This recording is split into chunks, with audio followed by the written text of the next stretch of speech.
If Otter.ai is not working properly, yeah, that can mess up your recordings and notes. In this video, I'll show you quick fixes to get it working again. First, check your internet connection, because Otter.ai depends on cloud processing to work. Next, close and reopen the app.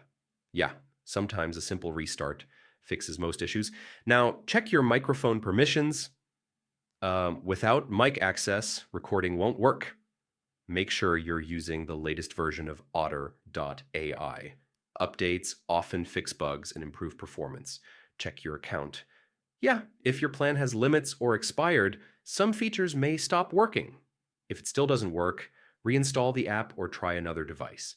This can fix deeper issues. And that's it. These steps should fix most problems in Otter.ai. If this helped, like and subscribe, and I'll see you in the next video.